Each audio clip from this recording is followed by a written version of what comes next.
Hey guys, it's Brandon, aka B.Rich Beauty, aka your beauty best friend, and a happy Monday, y'all! Is there trouble in paradise between John Legend and Chrissy Teigen? Dr. Dre is officially single, and FLOYD Mayweather's home got robbed. We're talking about that and a lot more. You know what to do. Grab your tea, grab your beverage. Let go!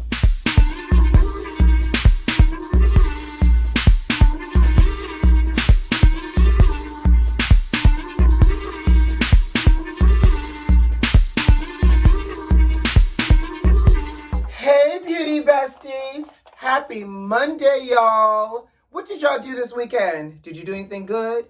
Child, let me tell you something. I went out Friday and had to sit my tail down at home on Saturday and Sunday because my wallet got stolen on Friday night, child. And not only did, I feel so violated, by the way. Not only did my wallet get stolen, but it got stolen off my person. Like, it was literally in my fanny pack, across my body, and somebody body-yaddy-yaddied me and went into my fanny pack and stole my wallet. But you know what's really crazy? Because I was really I was talking to some friends, I was with friends that night, and I said, you know what, I feel like I should be more aggravated and more mad than what I am now. I said, but you know what? As long as I have my phone, I think I'm okay. Like, I would have been pissed off if it was my cell phone. Now, don't get me wrong, it's now an inconvenience, because now I gotta buy a whole new driver's license, replace all the cards, and buy a whole new credit card wallet. Ugh, the ghetto. Anyways, child, that was my weekend. Home, because I had no driver's license and no access to my coinage. So the dog was home this weekend, y'all, and it felt good. I actually started watching In the Heights on Sunday, and it's interesting because I like Lin-Manuel Miranda, and I loved Hamilton, and you could tell, obviously he wrote this one because a lot of the songs feel very much like Hamilton as well. And if I'm not mistaken, In the Heights, the play came before Hamilton, so makes sense, right? You know, the feedback currently as it relates to this movie is that there are not enough darker skinned Afro-Latino representation in this movie. And as I'm watching this movie, because I didn't finish it just yet, but as I'm watching this movie, they're absolutely right. Everyone is light-skinned Latinx, but I don't see any darker skinned Afro-Latino people. And don't get me wrong, there's like one black guy in it, but he's like not Latin at all. So I can understand the call out. And apparently people are doubling down on this call out because in Washington Heights, it's diverse, but there's a darker skinned Afro-Latino community there that was not represented in this movie. So, interesting, right? If you have not seen it yet, I think it's worth a good watch. Now, granted, it's a musical, so every other word is a song, but if you love a good musical like I do, then you'll enjoy it. All right, let's jump into our first topic. Y'all remember the Fugees? You know, the group that Lauryn Hill was in with a few other people, like Wyclef Jean and another rapper? So apparently, is it Praz, ex-Fuji rapper Praz, we'll go with that, is now under some investigation and is being charged. Praz, along with fugitive Malaysia financier Joe Lo, J-H-O, Joe Holo, maybe it's probably Holo. Holo and Praz are now being charged for allegedly orchestrating an unregistered back channel campaign to get the Trump administration to drop charges. What now? Let's keep going with it. So the Trump administration was investigating people connected to the 1MDB company and the scandal behind it. And apparently, so the Justice Department is investigating their illegal lobbying and how they conspired with Elliot Brody, who's a former GOP fundraiser. Now, Brody was also one of them GOP fundraisers that got pardoned by Trump for probably doing something crooked and illegal anyways. Well, Praz and Holo were trying to work with Elliot to obstruct justice in this whole money laundering scheme. Y'all know I got questions and comments. First up, hi Praz. I'm not sure if you're aware, but somebody probably should have told you that this was not going to end well for you, sugar. Because primarily, you're the wrong race that gets away with doing illegal crimes and get pardoned by the Trump administration of all people. Y'all know good and well Trump pardoned all his crooked and felony friends before he left the administration. Second of all, Praz, how did you go from being such an iconic music group that is still a staple in the black community to now running the streets of money laundering, obstruction of justice, and trying to get pardons by the Trump administration? I mean, it really could have all been so simple in so many words. But I have one thing to say. Good luck in jail, because I feel like I know that's where you're going to end up. And also, guard your loins. Let's move on.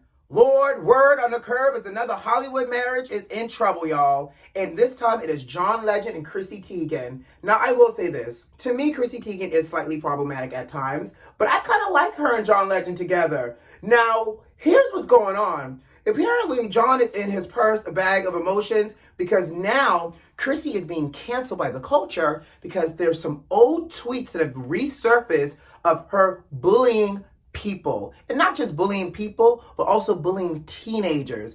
Ma'am, you's a whole grown woman. And I know that these tweets aren't recent, but still, when you tweeted these, you were still a whole grown woman. Why are you bullying and telling a teenager to kill themselves? Don't you know mental health and suicide is real? So anyways, the internet's not here to play with Chrissy. And so they're canceling her.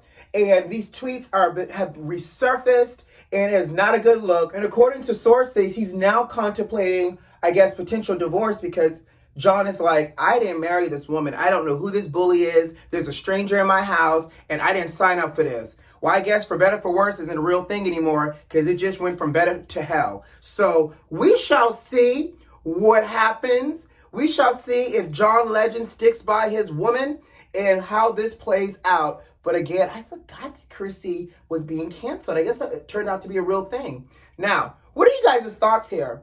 Is cancel culture getting out of control? Should Chrissy really be canceled over these old tweets? I want to know. Let me know. Let us know. Let's move on. Speaking of divorce, Dr. Dre is now officially single according to court documents. Now, just because he's single does not mean the divorce is over. He still has to work out this whole prenup situation with Nicole. Now, for those that may not be aware of this whole prenup situation, the way the story goes is that Nicole felt like she was forced to sign the prenup when she first married Dre. Then they were married. Dre tore up the prenup. And so now she feels like it's not legal anymore. And now Dre is saying there was absolutely a prenup. I never tore up the prenup. It's still legal. And now they're battling all this out in court. So essentially he's single, but the biggest part is not over yet, honey. This split of assets in this whole prenup situation. So we'll still keep an eye on that because you know I have a feeling deep down in my bones and my soul that Nicole is going to continue to drag this out until she gets what she wants. But in the meantime, though, wasn't Dr. Dre spotted out a few times with a young lady by the name of April? What happened to her? I don't see her anymore. And, you know, now that all of this has happened and Dr. Dre's out here single again on these streets, is anybody else concerned about his track record here with people? And I don't know, is it just me? But the whole Dr. Dre dating people, being in relationships, just seems toxic AF. I don't hear anything great ever come out of anybody that says they dated Dr. Dre. Obviously, Nicole married him, and obviously, look what they're going through now. Y'all know he apparently used to beat up on Michelle, and so now he's back out here on these streets. Honey, if anything, y'all better get in and get y'all's and keep it moving before y'all get locked down by Dr. Dre for the next person, or the next victim, I should say. But good luck to Dre. Good luck to whoever ends up trying to date Dre afterwards. And again, do we know where April is? Do we need to send help? Blink 3 times. Where are the dogs? I don't know, but apparently he got rid of April real quick. Speaking of feeling violated, because y'all know I told y'all I was feeling violated because my wallet was stolen, another celebrity has had their home broken into, and this time it was FLOYD Mayweather. And on top of that, his home was broken into while he was in Miami fighting Logan Paul. Now, I will say this. These celebrity break-ins are becoming real frequent and real often, and I feel like we're getting a break-in once a month. Is it just me? But I feel like these are happening too frequently to just be a coincidence.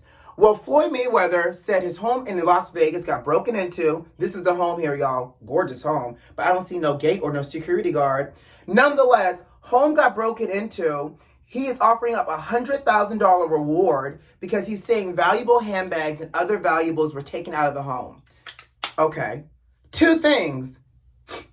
Does this not smell like an inside job for y'all for self and or for an insurance scam? I'm just saying, how do you have this much money and live in such a luxurious estate of a home and don't have security? The math ain't mathing up. You don't have a security guard. You don't have an ADT system. Hell, you don't even have a ring on your door to see who's coming in and coming out. My neighbor down the hall has a ring, and I live in an apartment building. Don't ask me why he has a ring on his whole apartment door when we got a front desk downstairs, but I digress.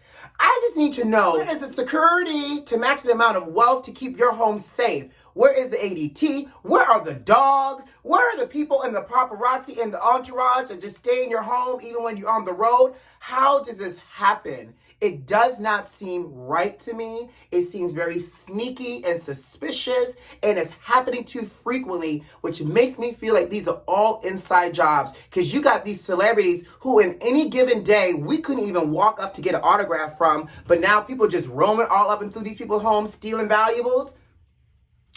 Y'all with me on this. Something don't smell right in the milk. So, with that being said, we'll see if somebody claims the $100,000 reward and if he gets his valuables back. And on top of that, if somebody does claim the $100,000 reward, are they going to still go to jail? Because you know good and well if somebody's offering up information on where his stolen property is, they probably stole it or are part of the scheme. Think about what happened with Gaga and her dogs, right? If somebody tries to pawn it, I'm sure it's going to flag in the system. So you're stealing all of this high-priced merchandise to do what with? And on top of that, again, this is happening too frequently for celebrities. So I'm going to keep my eye on it. It still smells suspicious, but we going to move on. And on a positive note, the young lady, Darnella Frazier, who recorded the 8-minute murder of George Floyd, is being awarded an honorary Pulitzer Prize. Good for her. She's being given this award for courageously reporting on the death of George Floyd. If that's not journalism to me, I don't know what is. So congratulations to Darnella. I personally feel like this young lady should have a scholarship to attend any college in the world she wants to go to with no student debt. She literally alone helped to shift the nation in social justice. And congratulations, Darnella Frazier, on your Pulitzer Prize. And on that note, guys, I got to go. You know what to do. Subscribe to the channel if you like this video if you like it, leave me a comment. Most importantly, check the notifications and make sure they're turned on. Who loves you? I do. See you on Wednesday. Bye.